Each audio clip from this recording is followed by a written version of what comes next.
and show only that one spot. Yeah. All right, so we're getting into game number 1 here.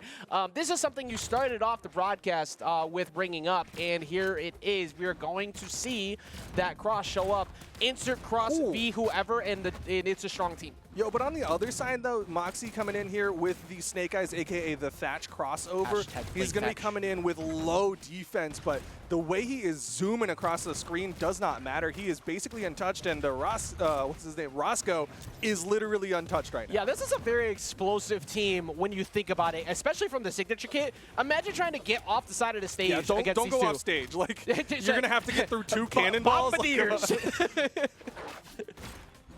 The One Piece is real. Right now, we're dealing with some very scary positions for them at the moment. Of course, that is going to be a big whip punish right there. That they're getting heavily punished by the Thatch recovery, and that actually puts them in the lead.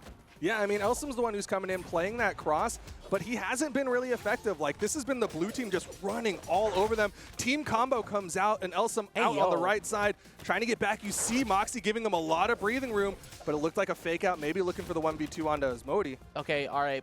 They might be making, like, super fans out of me. That is going to be a knockout there onto Moxyz, but they're... Okay, all right. Now, because I became a fan, they want to lose. It's 49ers all over again. But they were looking very good up to that point. They already have a decent amount of damage already on the cross, too, so they're looking pretty good to start. But this has been an uphill battle. Yeah, I mean, this is kind of... par for the course when you have these like really low-seeded teams go up against a high-seed team is sometimes they come out swinging, they have this like really big burst of energy, but the question is, can they maintain it against this powerhouse team of Asmodie and Elsom? That is very, very true, because the surprise tactics will usually only last a game or two, but the teams who make it to the top of the podium for a good reason are able to dissect what went wrong fast, so that a very aggressive playstyle you have, can you replicate that neutral game for each match? And so far, they at least have a very good start here in the first game. No, but Elsom trying to bring this one back. You can see him trying to play a little bit more of a survival game, using those blasters, that long range to space out, throws out a side sig, but does not get punished for it. Asmodie kind of hovering the side of the stage, gonna go ahead and separate them. Actually getting, ended up hitting Elsom in the midst of that, but not too much actually leading on there. Still somehow, you mean, talk about the low defense stats, but look how long Moxyz's been surviving. Probably going to get knocked out immediately after I said that. Almost. Oh, never mind. If Asmodie had hit the follow-up there, definitely could have been a KO. You can see Moxyz utilizing those cannonballs, but everybody down to their final stocks. Eyes on Elsom, though. The cross is in the red. Yeah, this is where the most clutch players will come out on top, and that is not the case, as he immediately gets weapons. Right, weapons spawn into GC D-Light recovery. I'm telling yo, I am here for this. Get the edge guard. Asmodie sneaks her way out of there, but this is a very bad spot. These two have been capitalizing heavy on all their combos. Oh my gosh, this blue team has team combos on lock. I love that. Again, the pickup into immediate gravity cancel, downlight recovery. He knew his weapon, he knew his KO at the top, and he got it onto Elsom. And all right, they've taken a game off of this powerhouse team. They put the foot down on the gas pedal, and they never let off of it. There's no breaks to be found in this match. They were going full speed ahead, and they were not ready for that. If I'm Asmodie and Elsom, I'm probably trying to find something that has at minimum 1 soft platform, not 2. I felt like they were getting covered too heavily on that platform. And B, if you can try and widen the stage at all, it might help the survival rates, because from the start to the finish, Duke, it was just non-stop pressure over and over and over again, and to the point where it felt like anything they chose was going to get punished by one or the other, Moxyz or vRosco. Yeah, you did see like a little bit of this slowdown start to come out. They started to figure out, okay, here's how I need to position to not get opened up by this blue team. But at the end of the day, like just the sheer momentum that they had, it was just like a runaway freight train, and you just had to try to get out of the way. It's so funny though, like again, like we talked about this narrative coming into today. If you look at this team of Asmodie and Elsom, that is like the meta team in other regions. You are 1000% gonna see this team in other regions. Oh yeah. And then you're coming in and you're seeing a Thatch on the other team in 2s. Again, low defense, base 3 defense. Like that's insane to do, and he's doing it so well. Yeah, this is definitely a precursor to something that we're going to be seeing throughout the weekend, absolutely. And also, I mean, a narrative we all kind of say is like, okay, Asmodie and Elsom, right? Who will they be fighting in Grands? That's kind of what it feels like sometimes with how strong that core is. But we're not even saying that right now. We're seeing Elim semis where they got sent down here already, and now all of a sudden they're playing on defense here against this very unfamiliar team, which, like we said, it's best of 5, so you can figure out things maybe after game 1. What do you think they need to do to try and deal with that? Because that was very impressive gameplay at the start. Well, it looks like Elsom going away from the meta over to the Hattoris, maybe something a little bit more comfortable for him, something a little bit more classic. This is like the OG original 2v2 character, is that Hattori used to see double Hattori all the time. And maybe that's what he's looking for. Maybe something that just like sets up a little bit better. We saw, of course, Zach DeBoss do really well with the Hattori earlier today. I mean, also, I don't disagree with the high mobility might be the solution right now. I feel like they had no escape before. They just couldn't get out. But having Hattori is going to allow you to not only get in and help your teammate faster, as we're already seeing pretty much at the beginning here, vRosco just doing their best to try and play the game. And so far, Elsom's not letting that happen. Yeah, it looks like Elsom's like just got better responses. Like he's just finding a lot better hits as he gets the edge guard. Moxyz fights his way up, but Asmodie with the character comes in, sorry, with the ground pound comes in for the target swap. And then it's now Moxyz over to the left side, ground pound from Elsom. The character do be swinging, and the red team did get the job done as that ground pound seals out the other one. So, I mean, already, not only does the Hattori look so much better, but it seems like Asmodie woke up too, is like, no. You are not styling on me here. That's not going to go down this way. So far, very not comfortable lead at the moment, but still definitely something you want to be careful for. That is a lot of damage on the Moxyz, and that is again, this is completely different compared to the game one that we just saw. Yeah, a 100% shift. Deep red on both of the red team members, though. There's still a chance here for the blue team members. Anchor not going to hit. There's the recovery coming out. Sitting on deep red on both sides. There's going to be at least one. 6 stock. I know that with blue team's team combos, they could definitely sneak some out, but this is a huge ask right now. And Asmodie separating them immaculately, going over there. Deal recovery won't be enough just yet on Armageddon, but that does lead to a very good power play. They get a lot of straight hits on Moxyz. Moxyz hasn't really been playing the game here in game 2. I mean, that's like the pitfall of playing Thatch, right? Is like you're a couple hits from getting into the red. Like, it's so easy to get knocked out. And again, in doubles, there's so many opportunities to get hit, but you're going to see Roscoe fall. Moxyz left in the 1v2 against Elsom for a brief moment here. Gets the neutral light, but the wake up from Elsom, and Moxyz might be done for. Yeah, they all threw hands together, but it actually ended up leading to a better position for Elsom to try and close it out with that pogo. Won't be enough yet, and neutral light is going to line up to another one. Good combo string, and they almost had an amazing finisher. That might have actually just knocked out Elsom if it was any closer. I love the reposition that came out from Roscoe there. He made sure that he was aiming to the right to try to keep that combo going. Unfortunately, Moxyz going to fall, so the 2v1 combos are just not going to be there for the blue team for now, but the NSIG almost does it. Very close. You needed that to go off right there because you needed that moment of reprieve to go and try and just deal with Elsom's stock. That recovery won't be enough, of course, a little bit too low. That is a really bad spot to be in. Weapon toss down. Yeah, all you got to do is just go down there, challenge it, and that's going to give him that game. I will say at the very end of that game, my viewpoint of their potential of looking better in game 3 definitely shifted. They were the blue team woke up a ton, but the red team were just in the driver's seat the whole time. From the beginning, they were up about 4 stocks almost at one point. That was a massive Dude, look at this difference. graph. Bro, look at that, 323 and 309. They didn't even crack 400 damage each on the blue team. Most of that damage, by the way, came from towards the last stock. The first 2 stocks, they were playing runaway, and it was not fun.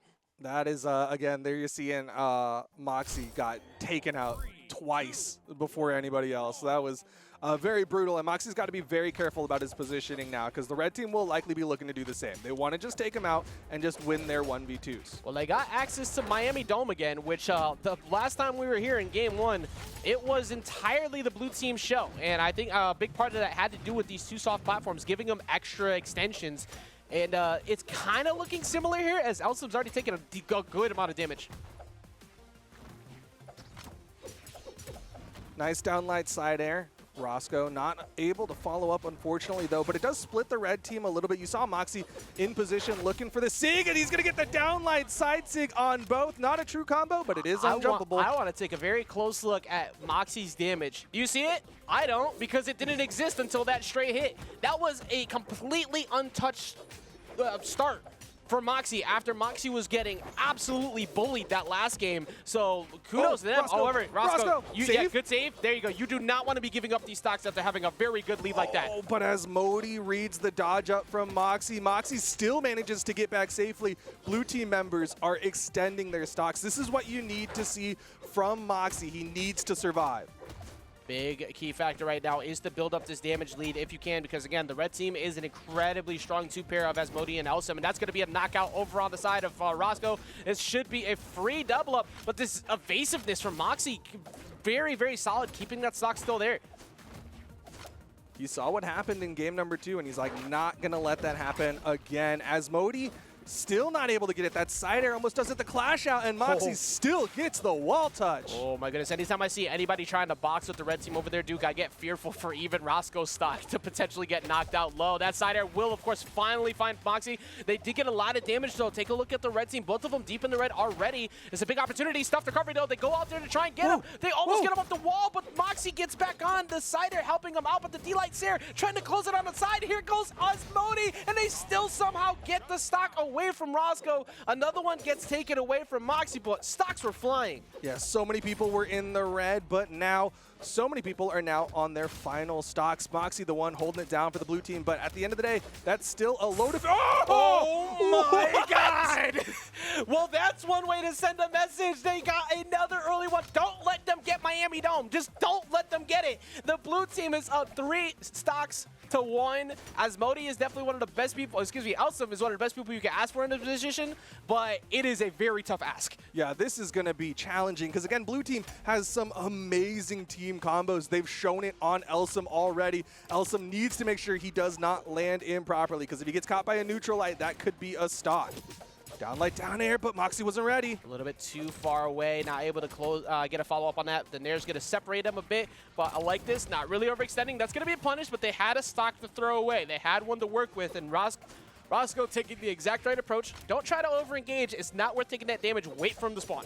Yeah, just making sure you can, at the very least, trade out with Elsom. Don't let him get free damage, and this one will eventually fall in place for you, but... starting to see Elsom. He's playing this so well. For a 1v2, he's making sure he is not stuck between the two of them. He's doing it while speared up the entire time as well, but does finally get caught. Moxyz's accuracy, I don't even know where it's been with that, but it's been so on point to close out the game specifically.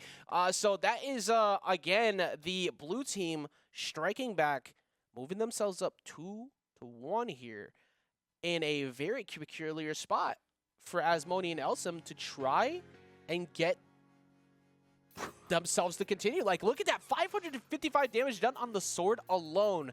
And Moxyz started off the game not even taking any damage. Look at Moxyz's graph.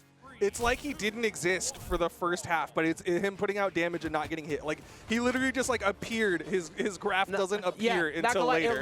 It looks like an actual like art error. Like, it's not like, why is it shifted over? But it's just it's offset. Literally impossible to hit that whole time. But now here we go back to Armageddon. This is where they were. This is where they were up in the previous game. And that previous game, also game 2, they jumped Moxyz. Like, they did not let Moxyz play. They need to try and do a similar thing here, because we saw what happens when he's allowed to play in that last game. Yeah, I mean, if they don't shut down Moxyz, there's a real possibility that they don't get that game 5 that, of course, most people would have expected from Asmodie and Elsom in this position. Yeah. Or at least expected them to run away with this, but the N-Sig connects onto Elsom. Meanwhile, Roscoe taking a lot of damage, kind of blocking in front to try and help out Moxyz, but that's a double up. Ground pound, I like it, trying to cover to dodge down. There's that recovery covering the high, and that is, oh, wait a minute, no shot, no shot, no shot, no shot, are you kidding me? Moxyz is built different, built uniquely, established immaculately. Moxyz, I'm a fan. He got some Moxyz, and that completely shifts the tone of this game. Oh my goodness, PR number 23 just did it to him. Asmodie might have won last weekend, but it doesn't matter because this weekend's all about the dubs, and Moxyz is getting them. Side sig thrown out. Red team is in trouble. I don't think the understanding also of like how different this game is now because of that. That would have been 3 stocks up to what was probably 2-2, extra damage added on for this us to game 5. Now the game is evened up essentially after that really hot start that the red team had. Yeah, I mean, that's just like really shut down any momentum that they were building up. Like, it looked like they were looking hot, but does not matter as Moxyz had a fantastic edge guard. Asmodie catches the teammate there, doesn't go for the recovery. Yeah, you're definitely looking to Asmodie to pick it up a ton. I know that whenever she gets a play like that happens, she swings back very quickly. It's like, you are not going to be the one to finish on me. I'm not in the prime position to go ahead and close out that follow-up before, but does try to get that Sair to save Elsom. Again, dude, this is an incredibly close game, and everybody flying. Get the double? Moxyz doesn't care who it is. I am going to take you all out. Yeah, the side sig and Asmodie trying to help out the blue team to get that double, and yeah, Elsom's going to fall to the final stocks here. Again, Moxyz holding down this stock count. I'm not going to lie, I think Moxyz has all but one individual stock, and that includes one of his teammates in this game. So Moxyz is here trying to get a potential like 8 knockout game. Well, we'll see. At the moment, Moxyz is trying to catch a slip up there, but that's going to be one fall. Roscoe's already taken a decent amount of damage. Red team trying to get a power play. Yeah, Roscoe's got to be careful here. That was a burned recovery, and Elsom very patiently babysitting that edge guard. Gets that down there. It's all left to Moxyz. Cannonballs come out. Kudos to the red team for keeping themselves composed after that early play. They still had plenty of opportunities to get themselves back into this game. Sword has been the problem, though, for them to deal with. He's just calling the wolf. He wants Timber to help him out. Side sig after side sig. Knows how much force is behind it. And I love the target swap there, expecting Asmodie to come in. Doesn't get the punish, though, on that team's signature. This evasiveness has been a big key factor to try and get things going, but that's going to be a D-Light recovery, and that won't be enough just yet here, but one more of those will do it. Yeah, Moxyz's in a hot spot. A little bit of trouble here. 2 exclamation points. Gets back onto the stage. Side sig thrown out, and that's just a pogo. Weapon toss, pogo, and that is game number 4. We're going to game 5. I cannot imagine what we're going to see in game 5 at this point. Like, after this amazing play here, catches him slipping, stuff recovery, go down there to try to get the save, and instead, you get caught for it too. Say, oh, you want to play this game? I'll catch you with that dare. I will also catch you with this D-Light ground pound to finish it out afterwards. And the amazing awareness to do so after you could have just went back to stage. That's the difference between somebody who knows that they can get it done or not. Because most people, after that first dare on that stuff recovery, go back up to stage because they want to make sure they stay alive. But instead, he ends up getting 2 out of it. I know you said a bunch of really smart things, but my ADD brain kicked in, and I was like, oh, look, they show stances on the bottom now. Shoutouts to production. I'm not going to lie. I looked at you, and your eyes were like... I was like, I know you're saying really smart stuff, but look, there's a shield next to Moxyz's name. He's in the defense. Straight up feel like I walked home, and you're just like, who's next? Yeah. Well, right now, we have game 5. We're going to go to Temple. I feel like this is it's a decent middle ground, but they definitely learned their lesson that they did not let them get Miami Dome again. And that doesn't seem to matter for Moxyz, though, as he's already starting off swinging, and he's just not getting hit again.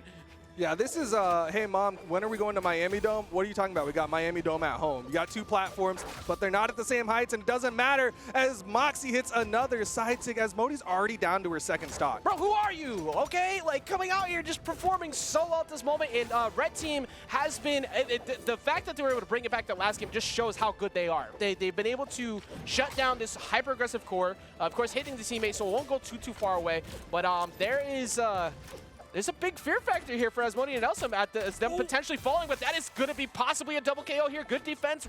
Roscoe somehow getting out of that. It somehow got out of that. Asmodie hit the downlight, but maybe misinputted there and ended up only getting that down heavy just on the stage instead of a jump ground pound that she likely wanted. So the stock count is going to remain even despite the fact that the red team almost had the lead. All right, we're going to finally see that one fall. I was thinking a bit there before Elsom decided to finally give up that stock. Meanwhile, so is Roscoe. One straight hit on Roscoe will do it. The Sair does stuff them out on their attempt to recovery. Asmodie on the left side. Nice weapon toss from Moxyz, halting the wake up from Elsom. End lights come out, but nothing else after that combo. Moxyz just trying to help Roscoe live as long as possible. And I mean, Roscoe's doing an amazing job at that. This is essentially 2 stocks worth of damage that they're getting, and they get the Sair. That puts them up in the lead 5 stocks to 3. Yeah, they're just maintaining that lead that they got early on. Sig comes out from Asmodie. Moxyz forcing out the ground pound, but the side C connects, and they keep giving away these doubles. And we call that the clean sweep right there, getting in and just getting rid of both of them at the same time. You have Asmodie who's taken not too much. It's on Asmodie to pick up on defense right now, but Elsom as well, hovering around some decent damage, and they do not get the Sarah knockout there, but you have to worry about the potential of another one coming pretty soon. Yeah, that was a good interrupt coming out. vRosco wants it. vRosco might not get it, though, as the save comes out, but Moxyz might pick it up. One more hit. Asmodie gets past. Asmodie somehow sneaking by, but the recovery won't be enough just yet. Trying to go get Asmodie as they land. Nair comes through, sending Asmodie back up in the skies, gets the weapon to at least have the ability to box back, but Asmodie doesn't have many more mistakes they can make. Down air. Oh, vRosco not in position. Doesn't hit the downlight for the combo. Jumps for it. Nice double Sair. Asmodie's out of there. 1v2. Can Elsom keep this top team alive? They're trying to not go down here at 4th place, as Asmodie and Elsom, one of the favorites to win the whole thing, are currently looking at what has been an immaculate 2v2 masterpiece of this blue team so far in their combos, and Elsom just fighting for dear life. Elsom, he's dancing around. He hits a ground pound. That's good damage. Downlight recovery. Good damage. Goes for a second one. Trying to make a big play happen there. vRosco burns a dodge. Elsom not going to get a big punish, though. And you see Moxyz being very, very careful about when he decides to go in. You have a stock to burn here on vRosco, so it's not really worth it to try and go in. Let vRosco put the damage on. But if you force a 2v1, it might not be so bad for Elsom. Excuse me, the 1v1. Well, that's one already done. Elsom needs a good read here. Moxyz not really in KO percent. The end line almost does it. Elsom, this is so hard to do. This is as difficult of an ask as you can ever want at this position now, because recovery will be enough, and a big upset coming in here as the team PRs of 23 and 28 collectively will knock out one of the favorites to win the whole thing, as Moxyz and vRosco are going to remove Asmodie and Elsom from the bracket here in Winter 2v2s. Dude, Moxyz and vRosco, this is how you make fans, man. Like, coming out here, putting out those big plays, taking out some big names, and of course, coming in with this unorthodox 2v2 team, you'll love to see it. And now the big question in my mind is, like, who knocked him down here? You know what? Let's find out. By the way, I'm just going to establish this now. Moxyz and vRosco fan, day one okay, fan. yeah, sure. Day one fan. Because this is literally the day one that I've seen them. But this is immaculate. All right, so I'm going to take a look here. I'm going to take a little tour back to where they went down. And they went down. Okay, so this makes some sense. They went down 3-0 to Vay and Hipka. Okay. So I feel like a team like that, with how aggressive Moxyz and vRosco are going into the defensive walls that are Vay and Hipka, probably got checked for trying to be a little bit too aggressive. I don't know if somebody's going to be able to stop that.